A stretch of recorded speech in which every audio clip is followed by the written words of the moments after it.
lagi menyambung bacaan kitab Penawar Bagi Hati. Bacaan kitab Penawar Bagi Hati.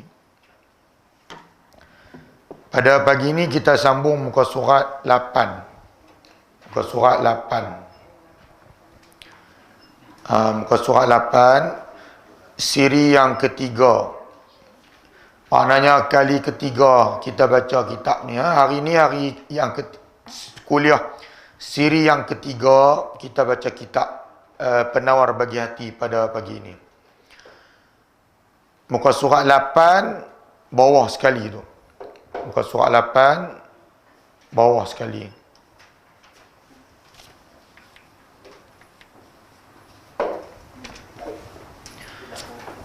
Bismillahirrahmanirrahim. Qala musannifu rahimahullahu ta'ala wa nafa'ana bihi wa bi'ulumihi fid darain amin ya rabbal alamin. Bab pada menyatakan, fasal yang kedua pada menyatakan telinga. Dia nak cerita pasal telinga. Ketahui olehmu bahwasanya telinga itu menjadikan oleh Allah Ta'ala bagi engkau kerana beberapa faedah yang bangsa dunia dan beberapa faedah yang bangsa akhirat. Samalah dengan anggota-anggota yang lain. Seperti mana kita baca sebelum ni, mata, anggota mata dan anggota-anggota yang lain akan kita baca banyak lagi. Ada 7 anggota semua. Semuanya ada manfaat. Ada faedah untuk dunia, ada faedah untuk akhirat. Macam pagi ni kita baca bab telinga. Jadi apa faedah bangsa telinga ni? Maka setengah daripada segala faedahnya yang bangsa dunia bersedap-sedap dengan yang didengar dan menyampaikan ia kepada memahamkan segala perkataan yang didengar. Ni faedah bangsa dunia. Kalau kita ada telinga, mudah kita nak dengar orang cakap. Kita nak buat kerja, mudah nak dengar. Itu faedah untuk kita hidup di atas muka bumi ni. Dan setengah daripada segala faedahnya yang bangsa akhirat itu, untuk akhirat, apa pula kegunaan telinga untuk akhirat? Iaitu mendengar ia akan Al-Quran dan hadis Nabi sallallahu alaihi wasallam.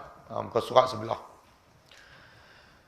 Dan segala ilmu yang bermanfaat. Tu faedah dia. Itu yang sepatutnya kita guna telinga kita. Iaitu kita dengar Al-Quran, dengar hadis Nabi, dan dengar ilmu-ilmu yang bermanfaat. Dan kerana banyak ini segala faedah adalah pendengar itu lebih afdal daripada pelihat. Dia kata pendengaran deria telinga ni lebih baik daripada deria penglihatan. Dengar ni lebih baik daripada melihat. Kerana kebanyakan faedah penglihat ain, mata yang kita baca dulu ni, iaitu bangsa dunia. Dan kebanyakan faedah pendengar itu bangsa akhirat. Dia kata, mata ni banyak duk guna untuk dunia saja. Mata kita ni banyak kita guna untuk dunia. Sedangkan telinga banyak kita guna untuk akhirat. Maka dia kata telinga lah lebih baik daripada penglihatan. Dan kerana itu mendapat engkau akan yang buta lebih sempurna pada yang tuli. Dan bermula mensyukur pendengar itu memeliharanya daripada mendengar yang dilarang. Seperti mengumpat dan mengadu dan segala perkataan yang tiada baik, seperti bid'ah dan berbantah-bantah, dan seperti mendengar suara perempuan dan muda belia jika ditakuti daripadanya akan fitnah. Ini antara perkara-perkara yang dilarang untuk kita dengar. Seperti dengar orang mengumpat, kita lari. Kita jangan dengar, kita jangan duduk dekat mereka. Kalau dengar orang mengumpat, kita lari jauh. Dengar orang mengadu-ngadu domba, dengar perkataan-perkataan yang buruk seperti bid'ah, perkara-perkara bid'ah, dan berbantah-bantah, berkelahi dengan orang. Dan seperti mendengar suara perempuan, yakni suara perempuan yang lunak. Bukan tak boleh dengar suara perempuan. Suara perempuan yang macam mana yang tak boleh dengar? Suara perempuan yang lunak sehingga boleh mendatangkan fitnah dan membangkitkan syahwat. Itu yang tak boleh. Bukan suara perempuan semata-mata. Suara perempuan yang macam mana? Suara perempuan yang lunak, yang sehingga boleh mendatangkan fitnah dan boleh membangkitkan syahwat. Yang tu yang tak boleh. Dan seperti mendengar perkakas alat muzik, perkakas permainan yang diharamkan. Yang ni perkakas permainan alat-alat muzik yang diharamkan. Seperti surnai dan gendang dan jangan engkau tertipu. Jadi tuan kitab kita mengambil pendapat yang mengatakan bahawa alat muzik ni haram. Semua. Surnai, gendang, gitar. Semua alat muzik dia pakai pendapat yang mengatakan haram. Walaupun ada di sana perbezaan pendapat yang luas dalam masalah ni. Cuma tuan kitab Syekh Abdul Qadir bin Abdul Muttalib Al-Mandili rahimahullah, dia lebih cenderung kepada pendapat yang mengatakan haram alat-alat muzik ni.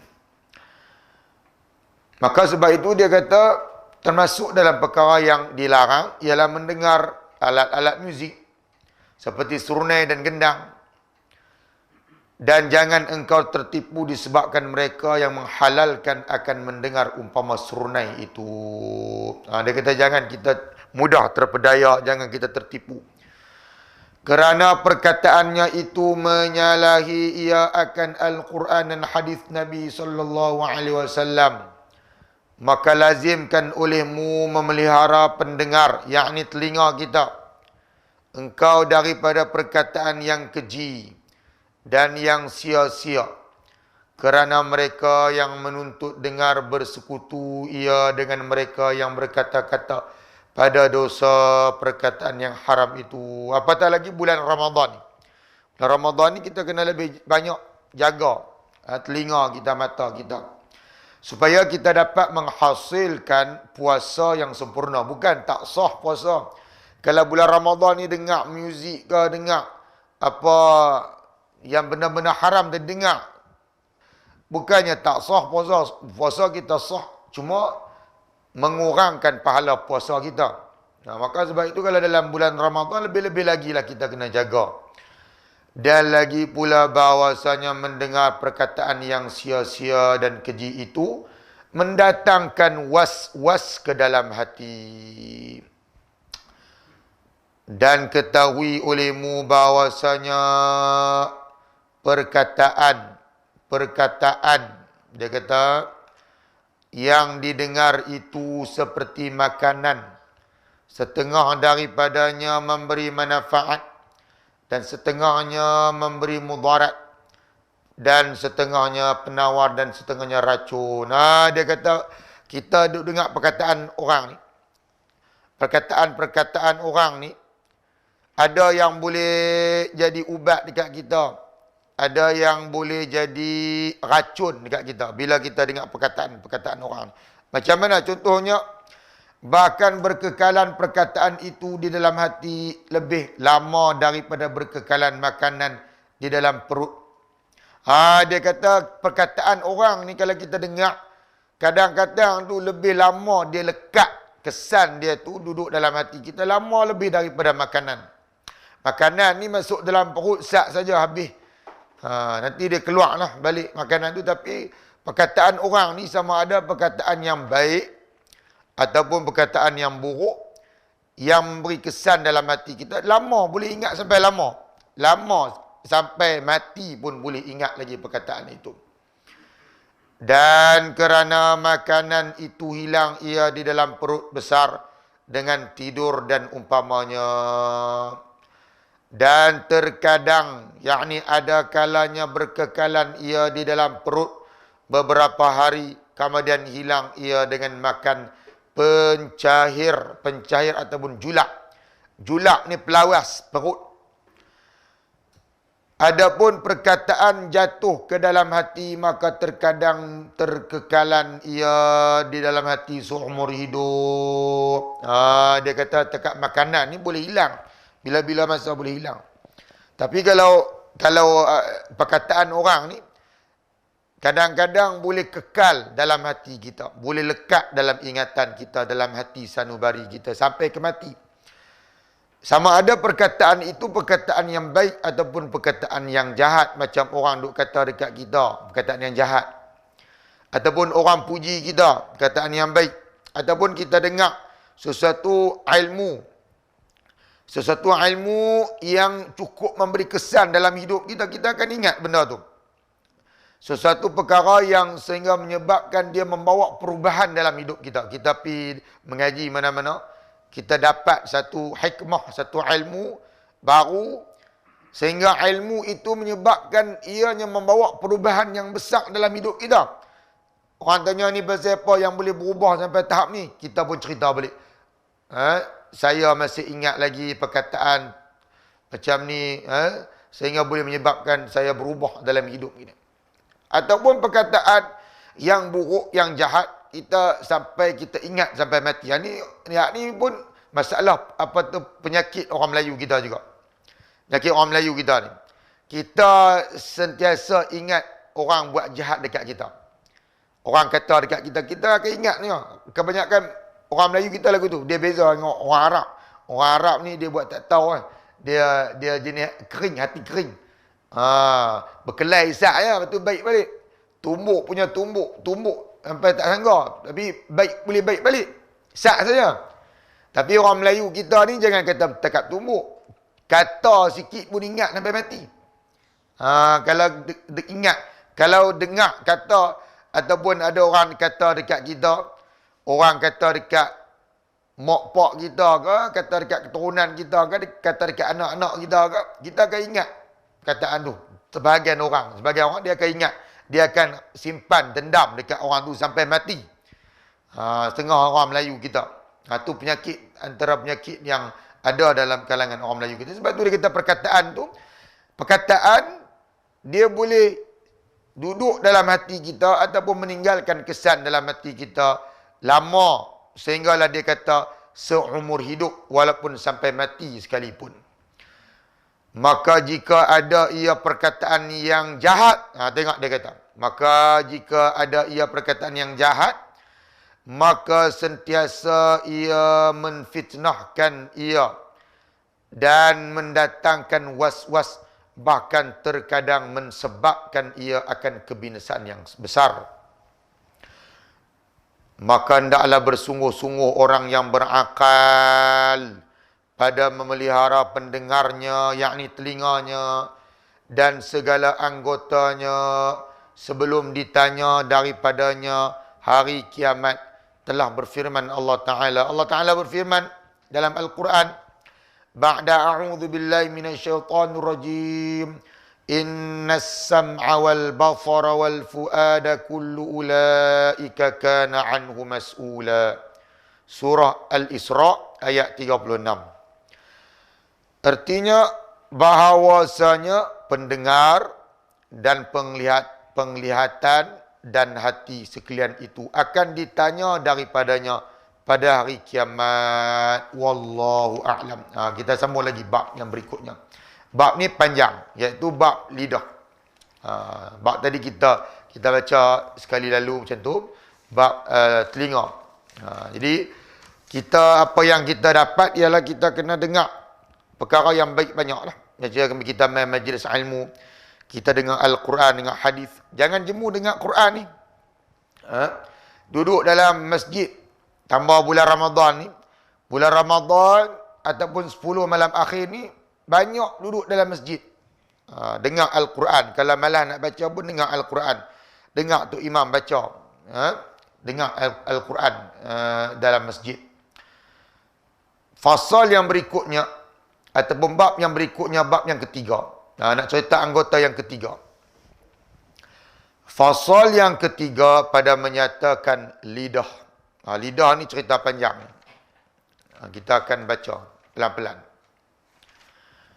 Ketahui olehmu bahawasanya Allah Ta'ala menjadikan ia akan lidah. Yang ini tujuan. Bukan Allah Ta'ala cipta saja-saja.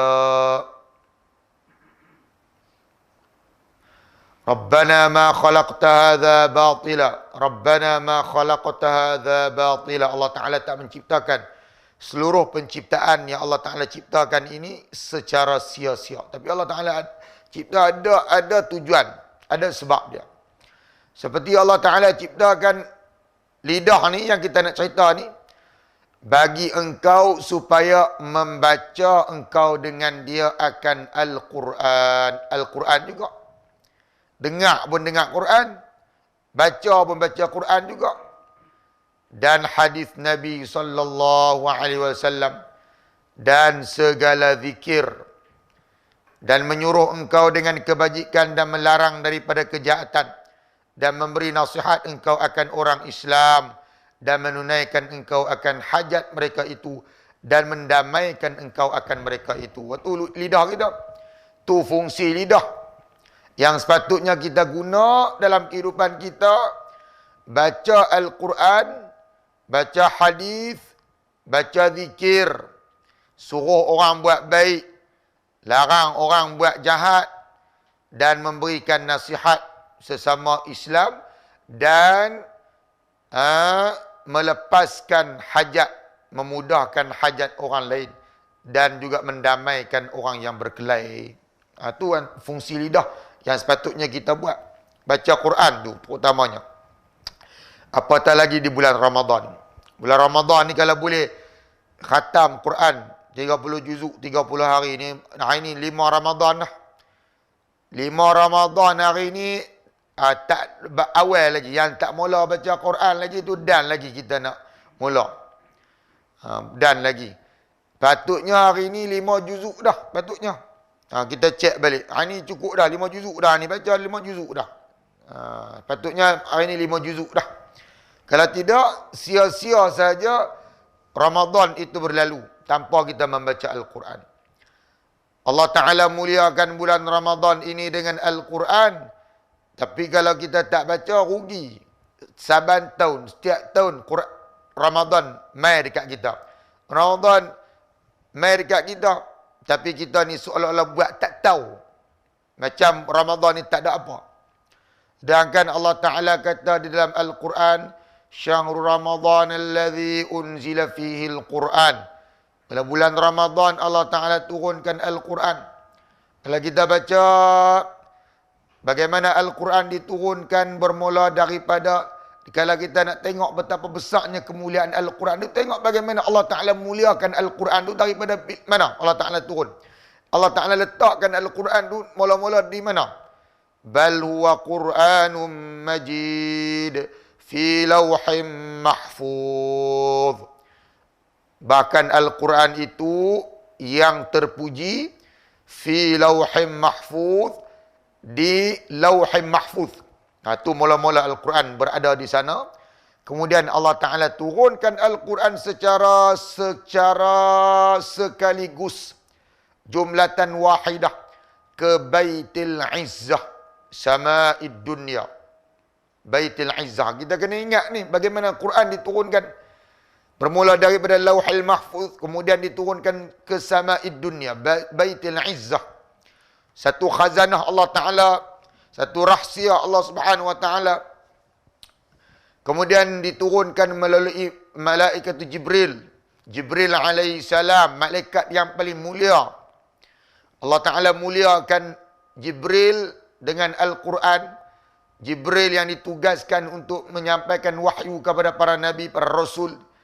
Juga dipertanggungjawabkan untuk membawa Al-Quran, menyampaikan Al-Quran sebagai perantara kepada Nabi Muhammad SAW. Mulianya Jibril. Diturunkan Al-Quran melalui Jibril, menjadikan Jibril itu semulia-mulia malaikah. Menjadikan Jibril itu penghulu kepada segala malaikah.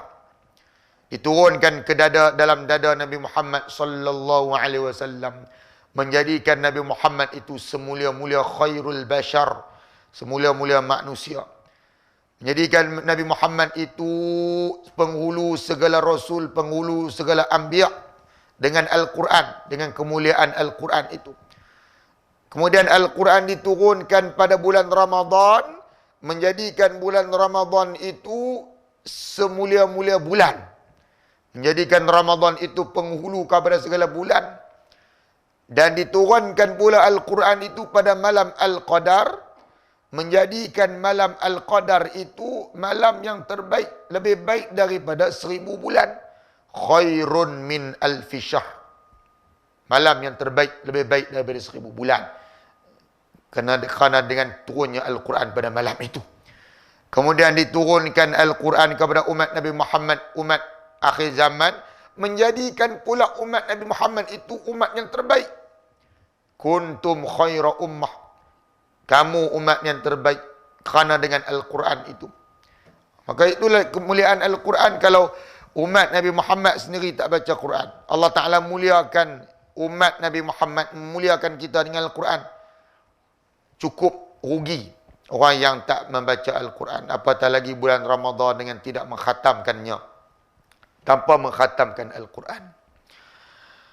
Begitu juga dengan hadis-hadis Nabi SAW. Menggunakan lidah untuk membaca hadis-hadis Nabi SAW dan juga membaca zikir. Zikir, doa di dalam bulan Ramadan, antara amalan yang banyak untuk kita lakukan ialah berdoa. Doa banyak di bulan Ramadan. Bulan Ramadan bulan untuk banyak kita berdoa. Guna lidah kita, lisan kita tu bulan Ramadan ni. Jangan kita sia-siakan bulan Ramadan. Bulan Ramadan bulan rahmat, bulan maghfirah, bulan kasih sayang Allah, bulan keampunan, bulan taubat, bulan Al-Quran, bulan doa, bulan untuk kita berpuasa, bulan untuk kita bersedekah, untuk kita mendirikan qiyam, untuk mendirikan solat. Lebih banyak daripada bulan-bulan yang lain. Kita semayang bulan Ramadan ini lebih banyak. Keistimewaan bulan Ramadan, terhimpunnya 4 rukun Islam. 5 daripada 5 rukun Islam tu saja, 4 rukun Islam tu berhimpun dalam bulan Ramadan saja.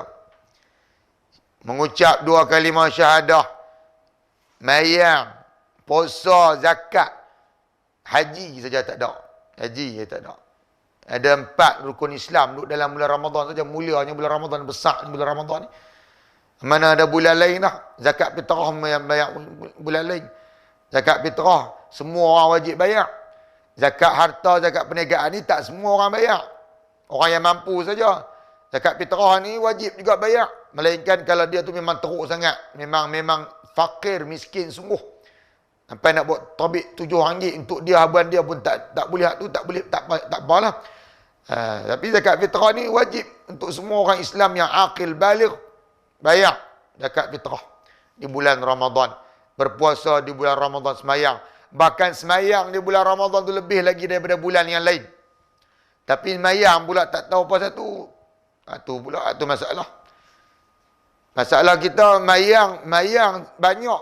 Bulan Ramadan, contohnya bulan Ramadan semayang saja banyak. Tapi mayang dalam keadaan tak tahu apa. Tak arti apa. Bacaan-bacaan dalam semayang kita tak tahu. Patutnya bila kita baca dalam semayang, kita tahu setiap patah perkataan yang kita baca dalam semayang kita. Bermula daripada takbiratul ihram. Allahu Akbar, Allah Maha Besar. Kemudian kita baca doa iftitah. Beberapa doa baca.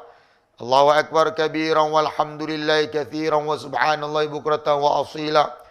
Kemudian kita baca suratul Fatihah, kita tahu makna. Kemudian kita rukuk, kita tahu makna subhana rabbil azim ka subhanakallahumma rabbana wa bihamdika allahumma ighfir li ka. Adapun subuhun quddus rabbul malaikati waruh ka. Itu doa-doa yang boleh kita baca tasbih dalam sujud, dalam rukuk. Kemudian bangun pula sami'a Allahu liman hamidah, tahu makna apa. Kalau tak tahu makna baca pun tak betul. Saya duk ajak makna semayang ni. Lepas habis ngajak, ada Pak Long mai duk tanya kat abang kat saya. Kami ni jangan kata makna mayang ustaz. Baca pun tak betul dah, jangan kata makna mayang nak tahu. Baca pun tak kena dah dalam mayang tu. Contohnya, sami'a. Ramai mana orang kita baca sami Allahu liman hamida. Makna apa? Kita kena baca sami'a, sami'a Allah. Allah Ta'ala telah mendengar bagi hambanya yang memujinya. Itu sami'a Allahu liman hamidah. Lama mana semayang tapi tak tahu makna apa. Semayang berapa puluh tahun dah tak tahu makna apa. Kita semayang, kita tak boleh baca dalam bahasa Melayu. Kalau nak baca dalam bahasa Melayu, tak sah semayang kita baca surah Fatihah dalam bahasa Melayu, tak sah.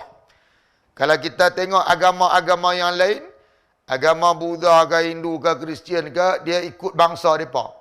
Dia nak buat ibadat, dia buat ibadat atas bangsa mereka. Kalau agama Kristian, Hindu, Buddha, dia bangsa Cina ke, bangsa India ke, orang Inggeris ke, orang India, orang Pakistan ke, apa Jepun ke, Cina ke, dia baca bahasa dia. Bahasa dia, agama apa yang dia anut, bangsa apa yang dia duduk dalam bangsa tu, maka dia akan melakukan amal ibadat mereka menggunakan bahasa mereka. Dia tak pakai satu bahasa. Macam Islam, apa bangsa kita pun, kita semayang ke, ataupun kita nak buat ibadat yang lain, semayang terutamanya, yang paling besar sekali, semayang. Kita kena baca dalam bahasa Arab. Macam mana kita nak baca Al-Quran? Kita kena baca dalam bahasa Arab, baru dapat pahala dia. Bukan macam kitab yang lain, kitab Bible ke, kitab agama Buddha, mereka ada kitab-kitab dia yang banyak. Dia baca mengikut bahasa bangsa mereka. Tapi kita nak baca Al-Quran, nak dapat pahala tu, nak dapat pahala yang satu huruf, 1/10, tu kena baca Quran Arab. Kalau baca terjemahan, tak boleh pahala. Tak boleh pahala macam dapat pahala baca Quran Arab. Baca dengan lafaz Arab, kerana itu lafaz yang diturunkan. Begitu juga kita nak semayang, kita kena baca dalam bahasa Arab. Allahu Akbar, kita tak boleh angkat takbir Allah Maha Besar, tak boleh angkat takbir lagu tu. Walaupun kita baca dalam bahasa Arab, kita kena faham makna. Barulah ianya boleh menghadirkan khusyuk dan perhatian kita dalam semayang kepada Allah Subhanahu Wa Taala. Apatah lagi kita duduk semayang di bulan Ramadan ni, semayang banyak. Ada yang mayang 11 rakaat, 8 rakaat witir, 3 rakaat, 8 rakaat tarawih, 3 rakaat witir. Ada yang semayang 23, 20 tarawih, 3 witir. Macam ada banyak rakaat. Banyak rakaat, tapi tak tahu makna, semayang saja. Semayang banyak. Bulan Ramadan, semalam, contoh semalam mayang 8 rakaat, 11 rakaat. Semayang, tapi makna tak tahu. Maka susah untuk menghadirkan khusyuk dan perhatian kita dalam semayang. Semayang dalam keadaan tak tahu kita minta apa. Sedangkan dalam semayang tu, contohnya kita duduk antara dua sujud, kita baca Rabbi, ada 3 jenis bacaan. Riwayat yang sahih semua. Ada yang boleh juga kita baca Allahumma ghfirli, Allahumma ghfirli, ataupun Rabbi ghfirli, Rabbi ghfirli. Duduk antara dua sujud. Boleh juga baca Allahumma ghfirli warhamni wajburni wahdini. Dekat tu. Riwayat-riwayat yang sahih. Ada yang baca panjang. Yang ni yang banyak orang baca. Rabbi ghfirli warhamni wajburni warfa'ni warzuqni wahdini wa'afini wa'fu anni. Tu banyak orang baca macam tu. Tapi kita tak tahu apa yang kita minta dekat Allah Ta'ala. Sedangkan ianya adalah doa. Doa kepada Allah Subhanahu Wa Ta'ala dalam semayang kita. Dalam semayang kita saja pun banyak doa dah kita baca. Banyak doa dah. Bermula daripada takbiratul ihram tu, ada sana lepas tu doa iftitah. Doa iftitah ada yang kita baca Allahumma ba'id baini wa baina khataaya kama ba'adta bainal masyriq wal maghrib. Ya Allah, ya Tuhanku, jauhkanlah aku daripada dosa seperti mana engkau jauhkan antara timur dan barat. Antara doa yang kita baca dalam doa iftitah. Kemudian dalam sujud pun ada doa boleh kita baca. Dalam antara dua sujud doa lagi. Kemudian dalam tahiyat akhir, tasyahud akhir, doa lagi boleh kita baca sebelum daripada salam. Dalam semayang tu saja doa saja banyak dalam semayang tu. Jangan nanti nak lepas mayang baru nak doa. Dalam semayang saja banyak tempat untuk kita menghasilkan doa kepada Allah Subhanahu Wa Taala. Jangan diingat orang bagi salam, bagi salam, zikir bangkit, orang tak doa. Kadang-kadang orang salah faham, dia tengok setengah orang semayang, tak doa lepas mayang, tak angkat tangan doa lepas mayang, dia ingat orang tak doa. Sedangkan dalam semayang tu doa banyak, ada doa tak sangka dah.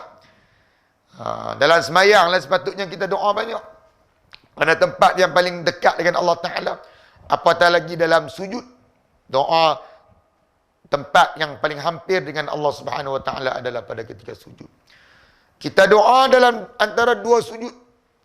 Nanti kalau kita semayang, kita ingat balik apa yang kita doa. Kita baca apa dalam antara dua sujud? Rabbi ghfirli warhamni wajburni warfa'ni warzuqni wahdini wa'afini wa'fu anni. 8 doa kita minta. Apa yang kita minta tu? Doa yang kita baca antara dua sujud itu telah merangkumi segala hajat kita, keperluan kita di dunia ni. Apa yang kita perlukan di dunia ni? Kita hidup di dunia ni perlukan apa? Begitu kita tengok balik dalam doa yang kita duk baca tadi semayang subuh ke semayang duha ke tadi ni, kita baca antara dua sujud. Kalau 4 rakaat semayang, makna 4 kali duduk antara dua sujud, 4 kali doa tu. Kita minta 8 perkara dalam duduk antara dua sujud. Rabbighfirli, ampunkan aku. Warhamni, kasihanilah aku. Wajburni, tutup aib aku. Warfa'ni, angkat darjat aku. Warzuqni, bagi rezeki dekat aku. Wahdini, bagi petunjuk dekat aku. Bagi aku jadi orang yang baik. Bagi petunjuk ni maknanya bagi aku jadi orang yang baik. Wa'afini, bagi kesihatan dekat aku. Wa'fu anni, bagi aku keampunan. Wa'fu anni, ampunkan aku. Ada 8 doa. 8 perkataan ini ataupun doa ni semuanya merangkumi segala keperluan hajat kita di dunia ni. Kita nak sihat atas dunia ni, nak rezeki, nak hidayah, nak jadi orang baik. Nak Allah Ta'ala angkat darjat. Nak Allah Ta'ala kasih rahmat kita. Nak Allah Ta'ala ampun. Semua ni merupakan keperluan hidup bagi manusia di atas muka bumi ni. Itu yang kita kena baca dan faham. Baru kita tahu apa yang kita minta. Jangan kita baca dalam keadaan kita tak tahu apa yang kita minta kepada Allah Ta'ala. Contohnya dalam tahiyat akhir. Tahiyat akhir kita baca apa? At-tahiyyatul mubarakatus salawatut thayyibatu lillah. Kita baca segala penghormatan, segala kebaikan, segala selawat dan segala kebaikan segalanya milik Allah Ta'ala. Itu yang kita baca tahiyat akhir. At-tahiyyat, ada yang baca at-tahiyyatu lillahi was-salawatut thayyibat. At-tahiyyatu lillah.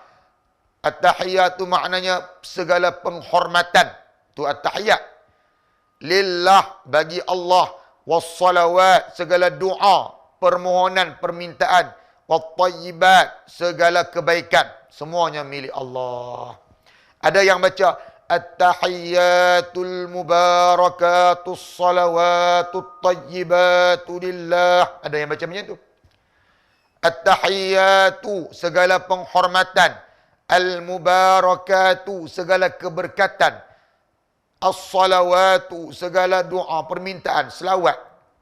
At-tayyibatu, segala kebaikan. Lillah, milik Allah Subhanahu Wa Ta'ala. Kita baca tu dalam tahiyat akhir. Sampailah habis dan sampailah salam. Dan kita doa dalam tu. Dan menyuruh engkau dengan kebajikan dan melarang daripada kejahatan dan memberi.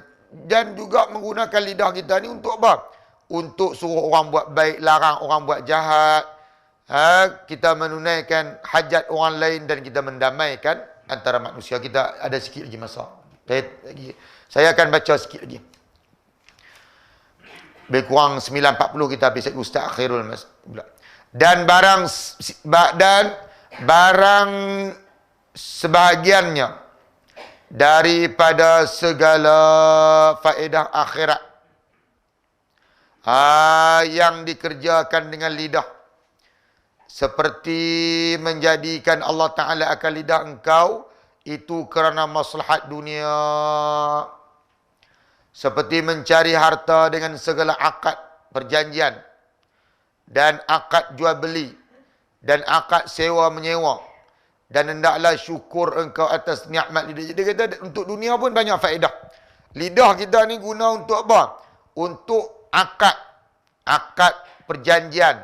Sewa beli, lidah guna untuk sewa menyewa ataupun akad nikah, menggunakan lidah juga tu. Dan hendaklah bersyukur engkau atas nikmat lidah ini. Allah Ta'ala suruh kita syukur. Washkuru ni'matallah. Bersyukurlah atas nikmat Allah. Maknanya berterima kasih. Terima kasih dekat Allah Ta'ala. Dengan memeliharanya daripada barang yang tiada dijadikan dia kerananya. Dia kata, apa cara kita nak bersyukur dengan nikmat Allah? Lidah ni, cara kita nak berterima kasih dengan Allah Ta'ala, dengan lidah kita, ialah kita pelihara, jaga dia daripada perkara yang tak sepatutnya dilakukan dengan lidah. Daripada berkata-kata dengan yang dilarang seperti berdusta, yang menyakiti akan orang yang lain-lain, maka itu dosa besar. Bersalahan, berbeza, berdusta yang tiada menyakiti, maka iaitu dosa kecil. Kecuali kerana hajat, lil maslahah, kerana keperluan, maka tiada ada ia dosa seperti berdusta kerana mendamaikan antara manusia. Dia kata dosa ni, kalau bohong dosa. Tapi kalau kita berdusta, berbohong kerana nak mendamaikan orang, yakni kerana ada hajat, ada keperluan, maka tidaklah berdosa. Kerana sabda Nabi SAW, laisa bil kadzabi man yuslihu bainan nas. Artinya, tiada mereka yang mendamaikan antara manusia itu berdusta. Hadis sahih, riwayat Al-Bukhari dan Muslim. Jadi Nabi kata, orang yang berbohong ni, untuk mendamaikan antara orang yang berkelahi, dia tak termasuk dalam berdusta. Jadi dia tak berdosa lah, dia tak berdosa. Bahkan terkadang wajib berdusta seperti melihat ia akan orang yang haram dibunuh, yang bersembunyi ia daripada orang yang zalim, yang menghendaki membunuhnya, maka wajib berdusta kerana melepaskannya daripada dibunuh orang yang zalim. Jadi dia kata, kalau kita tengok dalam keadaan orang yang nak dizalimi, kita nak melepaskan dia daripada dizalimi, maka wajib pada ketika itu berdusta.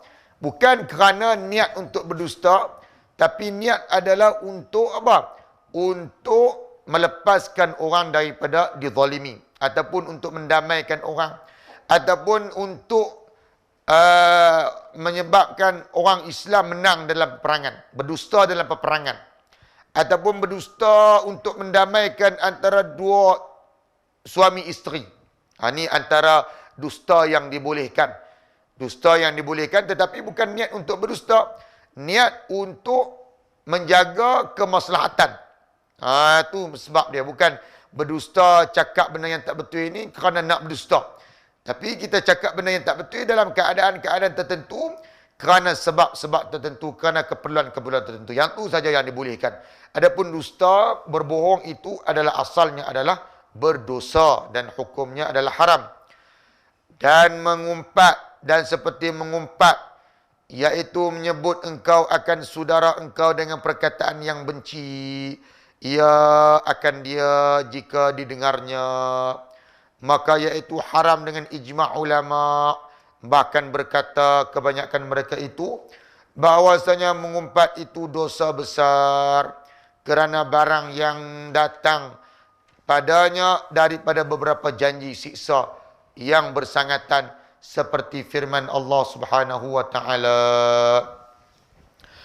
Allah Taala berfirman, ya ayyuhalladzina amanu ijtanibu katsiran minadh-dhanni inna ba'dadh-dhanni itsm wa la tajassasu wa la yaghtab ba'dukum ba'dha ayuhibbu ahadukum an ya'kula lahma akhihi maitan fakarihtumuh wattaqullah innallaha tawwabur rahim. Surah Al-Hujurat. Artinya, wahai sekalian mereka yang beriman, jauhkan oleh kamu akan banyak perkara sangka, iaitu sangka yang jahat, kerana bahawasanya setengah daripada sangka itu dosa. Dan jangan kamu mencari dan memeriksa aib manusia, ataupun mencari aib manusia, ataupun kesalahan-kesalahan, keburukan-keburukan manusia. Dan jangan mengumpat setengah kamu akan setengah yang lain. Adakah kamu suka seorang kamu bawa makan ia daging saudaranya pada ketika ia mati, maka benci kamu akan dia dan takut oleh kamu akan Allah Subhanahu wa taala, bahwasanya Allah Subhanahu wa taala itu sangat menerima taubat, lagi sangat kasih sayang. Jadi dalam ayat ini Allah Subhanahu wa taala melarang beberapa perkara. Yang pertama, Allah Taala larang daripada bersangka buruk. Bersangka buruk dekat orang. Orang Islam sentiasa diajak untuk bersangka baik dengan orang, selagi mana tak ada perkara-perkara yang boleh mendatangkan sangka buruk. Sangka buruk Allah Ta'ala larang. Yang kedua, mencari kesalahan orang lain. Mengintip kesalahan orang lain. Allah Ta'ala larang. Dan juga yang ketiga, dalam ayat ini Allah Ta'ala melarang kita daripada mengumpat, berkata perkara yang boleh menyebabkan orang tak suka apa yang kita kata ni. Berkata di belakang orang yang menyebabkan kalau orang tu dengar, dia tak suka. Itu maknanya mengumpat.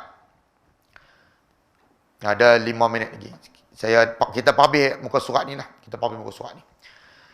Dan telah menceritakan oleh Al-Baihaqi dan At-Tabrani dan Abu Shaykh dan Ibnu Abi Dunya. Dan buang nun, bukan nun, tak ada nun. Abi Dunya.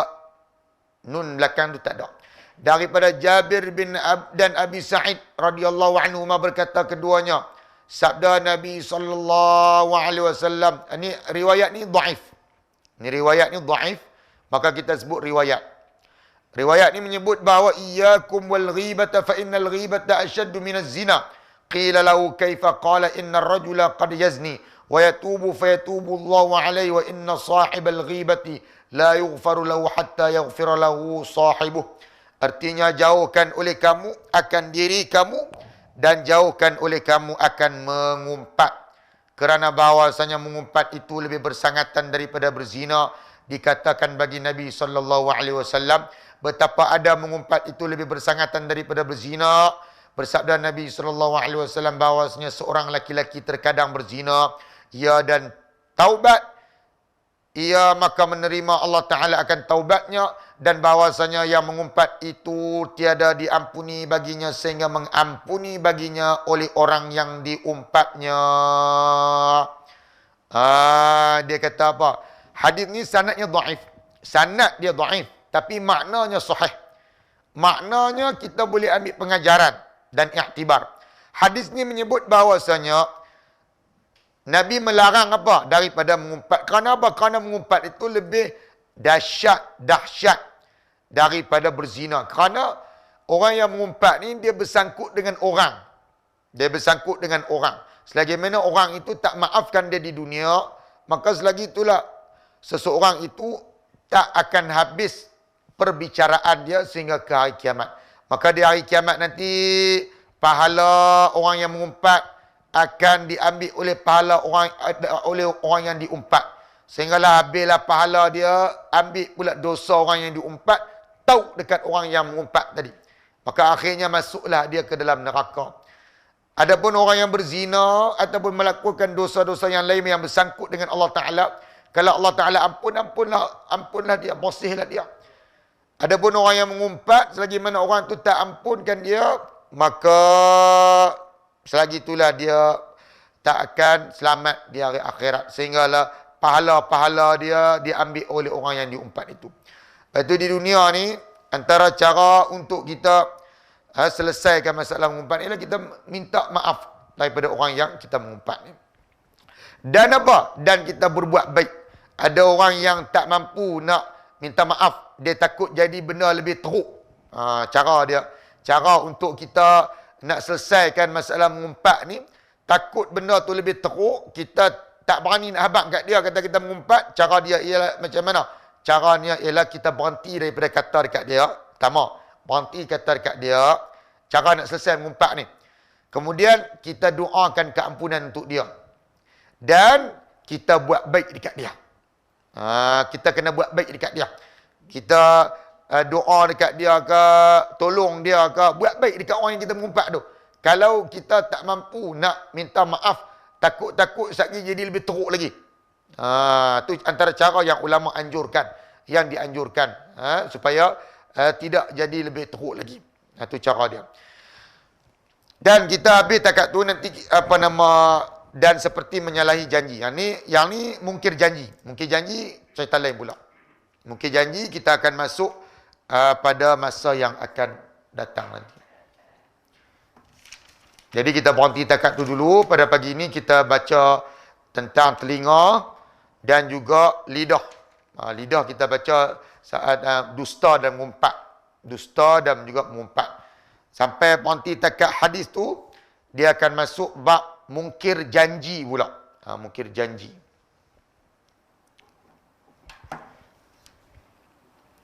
Jadi kita berhenti takat tu dulu. Mudah-mudahan Allah Ta'ala rahmati dan berkati kita semua. Wa sallallahu ala nabiyyina Muhammad wa ala alihi wa ashabihi ajma'in. Walhamdulillahi rabbil alamin.